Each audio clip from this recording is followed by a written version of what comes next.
On this bitterly cold day, when so many of our residents in the District of Columbia are in crisis, seeking shelter, not having the comforts of home that so many of us are accustomed to and feel entitled to, it's fitting that we pause and recall the needs and the dignity of those people who are homeless today. And so I would ask you to join with me in a moment of silence for those who are now struggling, the families, the children, the adults, the young people, the seniors who are struggling without a shelter, without a roof over their head today, and also for those who are sheltered by the District of Columbia in our various facilities. Will you please pause with me and think of these good people? Thank you. I'm pleased to present I should say that I left here. And I am, some of you may know I have limited time left here. And so in the next few legislative sessions, I am going to honor several groups that I have very special feeling for. There's no time or ability to honor all the people I care about very deeply, but this is the first of 6 honors that I wish to bestow. And symbolic of the community of homeless people who struggle every single day for survival, I am now presenting a resolution that the Council has passed unanimously to Eric Jonathan Sheptock, who stands to my left, always. I'm very comfortable with that. And there's wonderful language here about what Eric went through. I'm just going to mention a couple of things. When he was 8 months old, he suffered a massive head injury and was not expected by doctors to develop normal cognitive functions, much less finish high school. The head injury left him an extreme stutterer, often taking 3 minutes to utter one sentence. He spent 5 years in foster care. Then a Polish man and an Italian woman took him in when he was 5.5 years old. They moved to New Jersey, and his parents raised a family of 37 children. The Sheptocks moved to Florida, and then Eric graduated from Hollister Christian Academy in 1987, where he was a straight A student. Eric began advocating for the homeless in June 2006 due to the coaching of Mary Ann Luby, who many of us remember with great love and affection. So Eric became a member of the Committee to Save Franklin Shelter. Fellow homeless advocate David Pirtle taught him to do email, a good skill, which you are a master of. Eric established a new advocacy group in 2011 called SHARC, which stands for Shelter, Housing, and Respectful Change.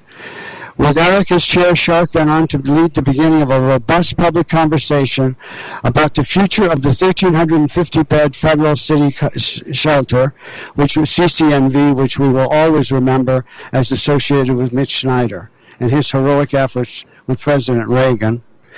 One of the few bright spots of that administration. This is an aside. Editorial aside. Thank you. And we have Mayor-elect Bowser here joining with us. Isn't it wonderful? Can we have a round of applause for Mayor-elect Bowser?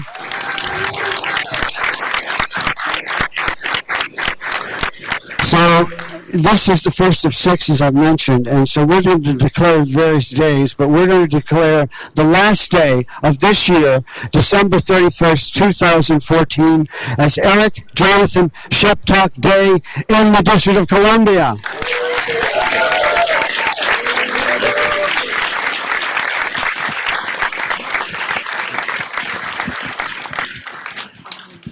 Well, first of all, I want to thank y'all for being here.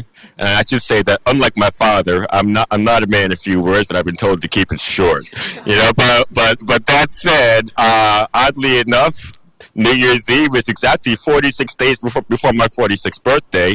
I'll be 46 on 2/15 of 2/15, so a little bit of symmetry going on there. But I want to say, I'll get a little off script here and say that. First of all, I heard about this event about a month or so ago, but I didn't hear about the recognizing a day for Eric Jonathan Sheptock until yesterday.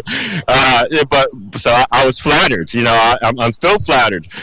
And I was also very surprised to find that somebody who's given so many headaches to so many folk in City Hall would actually be honored by them. And I've been told not to let anybody soothe me into silence. Those who know me well can't imagine that being the case. You know, I can't be soothed into silence. I can't be silenced for any reason, for that matter, which is a far cry from 20 years ago when I could hardly say a single sentence in 3 minutes. You see, I've gotten to beat that one, right?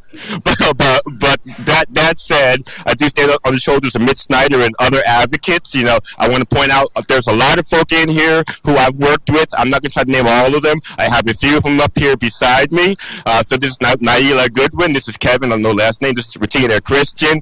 Danielle Green. Okay, and the rest of all you know. But anyway, so there's a few of the many people that I've worked with, and our fight is not over yet. We actually have time and a half as many homeless folk in D.C. as we had when we started the effort to end homelessness. We're from 6,000 to 9,000 now, but so our work is cut out for us, and we really need some affordable housing and living wage jobs, and that's kind of my push, and I hope to work with the Bowser administration in the next few days, actually, as we transition. You know, I'm going to hit the ground running, you know, don't waste any time. So that said, she sees I have the gift of gab, but I'm going to give it the mic nonetheless, and I hope to work with you in the future, the very near future, to defeat homelessness and create affordable housing and living wage jobs.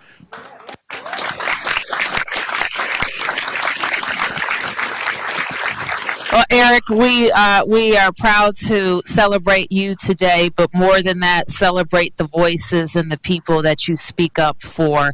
And I want to acknowledge the hard work of Councilmember Jim Graham on all of these issues to make sure that we have a strong safety net in this city and that we live up to the potential of the District of Columbia, so that a city that is prosperous and growing can look out for all of its people. And we're committed to doing all of that. But Eric, today is your day in the District of Columbia. Thank you for your service.